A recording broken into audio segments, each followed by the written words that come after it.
Hi everybody, it's Dandruff with your news Cartridge for Monday, December 4th, 2017. So, hi everybody, and sorry about no show on Friday, as well as the late announcement about it. I had some personal issues that I was dealing with and just wasn't able to do a show. I wanted to do this on Friday, so instead I'll do it today. Our winner for last week's game code giveaway is Cartoonistic, with your comment here about not stopping until you get a game. Please enjoy BlazBlue Chroma Phantasma Extended. Be sure to check your YouTube messages. Everyone else gets a free game too, because Ubisoft is giving away World in Conflict, the complete edition, starting today and lasting for the next week. It doesn't stop there, because this weekend Ubisoft is also hosting a free trial for The Division if you weren't already looking for something to play. Alright, now that that's out of the way, we need to get a little bit caught up. Our top story from Friday was the case between Imagos Softworks and Alex Mauer has been settled out of court, with a dismissal without prejudice from the judge. Announced by Leonard French, our favorite copyright attorney, he released the details late last week. This settlement prevents her from claiming copyright ownership, such as a DMCA, on multiple Imagos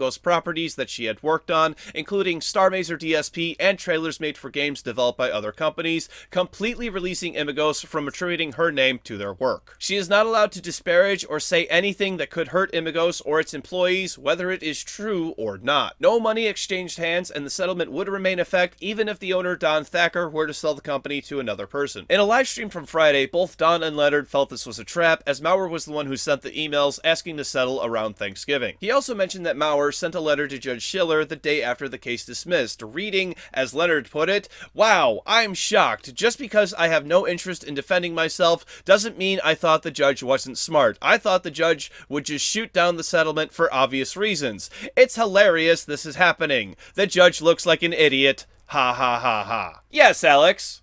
He's the one who looks like an idiot. This settlement only applies to Imagos Softworks properties, not any others, like River City Ransom Underground, owned by Conatus Creative. Speaking of Conatus, no word from them yet or anyone else affected by Mauer on if they will pursue her legally, though it had been suggested that Conatus may wait until after Imagos was finished to make it easier on themselves. Some content creators were looking to start a class action lawsuit or possibly individual lawsuits against her for monetary damages to their channels. If you want to watch the stream where Leonard and Mr. Thacker go into more details, there's a link in the description down below, along with timestamps and links for sources for all of today's stories. Alright, on to today's news in a similar theme. One of the lawsuits filed by Epic Games against the cheater has been settled. The lawsuit alleged the defendant was in breach of contract and committing copyright infringement by using original code to inject into Epic's code for Fortnite. This person in particular was banned 9 times for cheating and was also accused of helping create those cheats. The injunction prevents them from cheating again and requires them to destroy all cheats they possess. Wait a minute!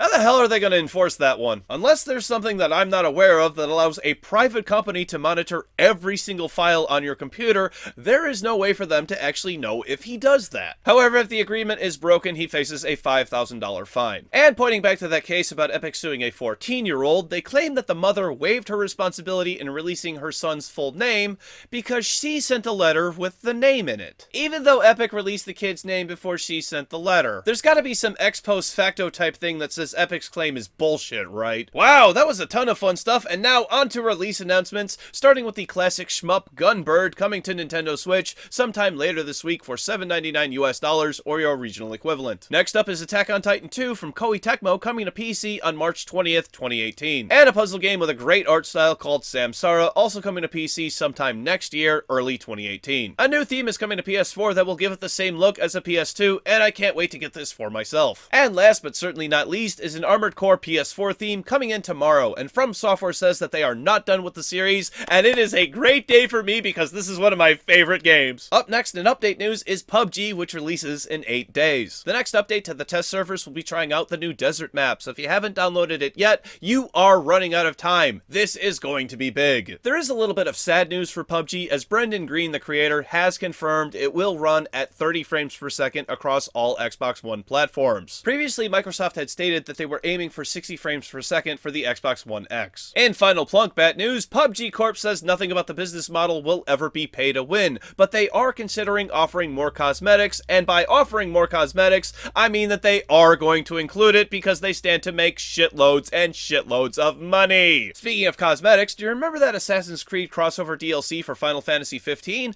Well, it's going the other way because Chocobos are coming to ancient Egypt in Assassin's Creed Origins. Remember when those games cared about realism? Well, at least they tried by including this super secret gay sex scene. Shh, don't tell the YouTube advertisers. This'll be our happy little secret. Moving on to some other Ubisoft news, Steep. Does anybody remember Steep?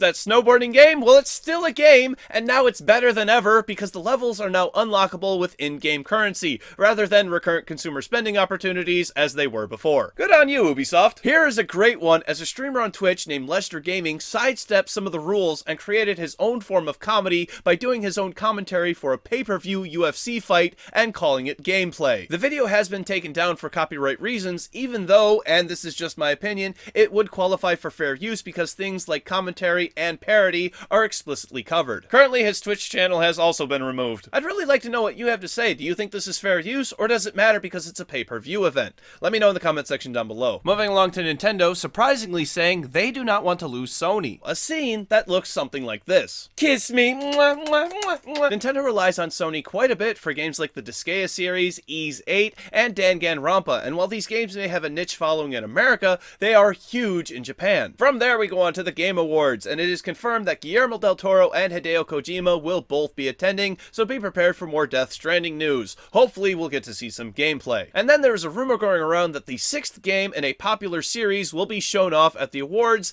and this turns out to be completely false. Geoff Keighley was giving an interview where he was talking about a hypothetical game referring to Insane Franchise Sequel number 6. So once again, this is false, and if they do announce a game that is the 6th in the series, there is no telling if they will. It has nothing to do with this. This next one I find really interesting, as a petition is gaining momentum to remove a scene depicting the domestic violence of a father beating his 10-year-old daughter to death in Detroit Become Human. Now I have to say, as a father, the idea of this scene disgusts me, but the logical part of me says there has been violent media for hundreds of years, and depicting it does not encourage it.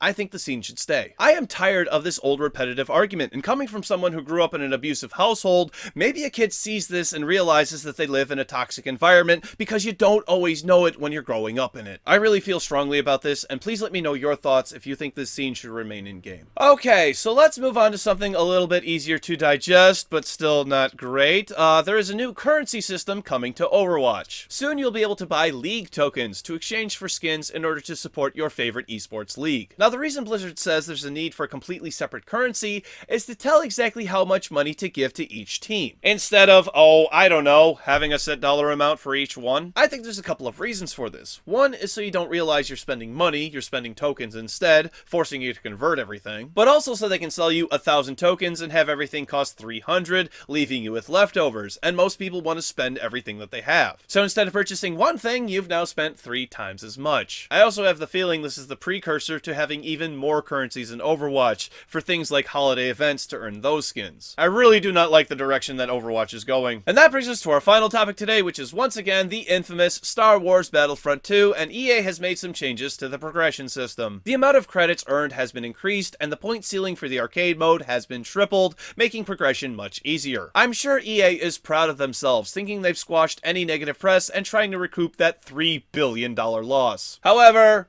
I think my boycott should continue on, mostly because I don't care how high the point ceiling is, there should not be a limit on how fast you can play a game like that. It shows that EA is only willing to make the compromises they want rather than what is good for the game or for the player. While the patch is now live, I would encourage you to not even bother and go play something else instead. What are you going to play instead of Star Wars Battlefront 2? Let me know in the comment section down below.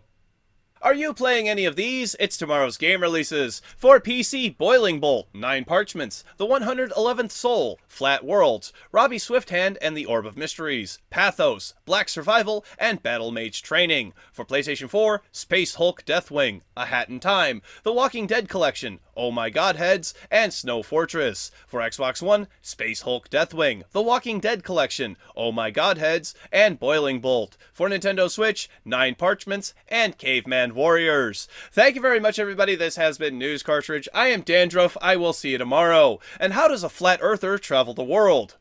On a plane. Hi, everybody. Thank you, everybody, for who was concerned about me on Friday.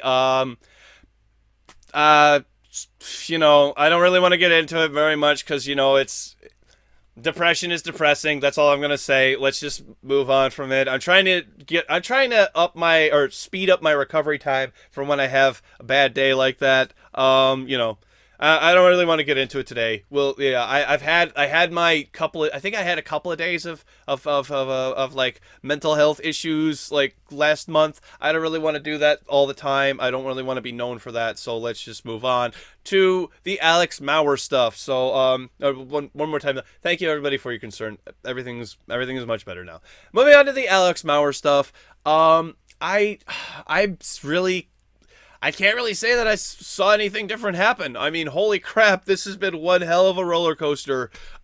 She's issued death threats. She's just been nonsensical and irrational and every other word you can throw at her just to describe an unstable person. And I'm happy that this is over, that this is done, because she's just was on a rampage. There is other talks that she may be doing other things. I have heard some rumors, nothing confirmed, that she said she lied about signing the settlement agreement, that she still thinks that she owns her copyright, that she had to lie about it.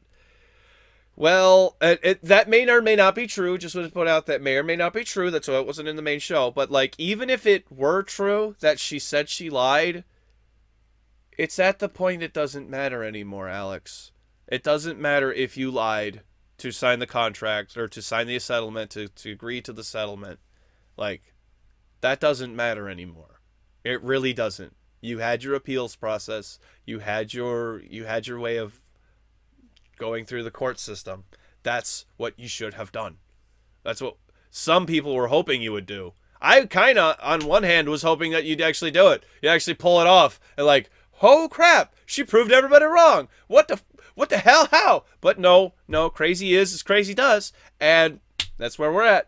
That doesn't say, I in no way did I think Mauer was right in any of her actions. It just would have been a really interesting case if she actually would have been awarded money. But nope, open and shut, lickety split, out the door, I guess. So, a lot of people had actually joined my channel, subscribed to my channel because of my Alex Mauer interview that I had with her. I really wouldn't call it an interview because, like, it was just kind of her spraying a bunch of nonsense in my general direction. And then when I was like, hey, is this nonsense you're spraying in my general direction? I can't help it if you don't understand sprays. Like, or something like that. She just kind of, she at one point was trying to intimidate me into putting out episodes faster. And I'm like, this shit takes time, bitch. Okay, like really, this shit takes time. You're an artist. You know what quality work takes. It takes time. So that's all I don't know. Epic Games with this whole lawsuit over Fortnite stuff, I'm not understanding that too well. I don't think it's copyright infringement that they're should be going after. I think they're getting awarded, and again, I'm not a lawyer, don't go on, it's just my opinion. I think they're getting awarded wins based on the wrong kind of stuff. Obviously, the hackers are in the wrong, okay? Not on the side of the hacker. No. But copyright, maybe licensing. I talked to Whiskers about this. Maybe licensing, they're in violation of a license that you had agreed to not cheat or hack the TOS. But still, it's like, I don't know. Copyright. They're suing them for copyright. Everybody, please go check out that Detroit Become Human article, because the opposition to including the scene is rather interesting, because it basically comes down to it's too graphic. We don't want to be reminded of these things that are of these terrible things while we play a video game. The other argument is that it will encourage more violence by depicting this scene of violence. So I don't agree with any of that. I think real world scenarios make for really good stories, and yeah, things like that happen. Terrible things like that happen. Worse things like that happen. I don't believe it happens more frequently than good things, obviously, because if we had more people committing murders than committing death, or if we had more people committing murders than having babies, then really our species is doomed. Okay, so obviously the father who beats their daughter to death is not a typical scenario. That thankfully is uncommon. But should it be in a video game? Should? I don't know. I don't know. But do you think it's, actually should's a bad idea? Because should, like, did the artist want it in? And obviously the artist did want this in, so it's a really tough one. It's still that same old, like, violent movies and violent books and violent TV shows makes you violent. No, it doesn't. We saw, like, that stuff was, like, put to rest in the 80s, and then video games made a big rise in the late 80s and 90s, and then we had this big question of violent video games. It's the same thing. Violent books, violent TV shows, and violent movies don't cause violence, then violent video games aren't going to cause violence either. It's the same thing. I don't know. I guess I'm old-fashioned. Please, that's the one I want to discuss the most in this. Other than that, Battlefront 2, fuck Battlefront 2. Social media links are over here, everybody. Thank you so much for joining my show. Hit that like button if you liked it. Hit the dislike button if you didn't like it. Either way, it helps out the channel. We got your Twitch, we got your Twitter, we got your Facebook, we got your Patreon. That one helps out the channel the most because that puts money in my pocket. Click up here to subscribe to my channel, and click down here where we talked about Friday's episode, Thursday's episode, which was about, I don't have it in my notes, it was about how Paladins is getting the Battlefront 2 treatment by having all their progression tied to loot boxes. Bye, everybody. I'll see you tomorrow.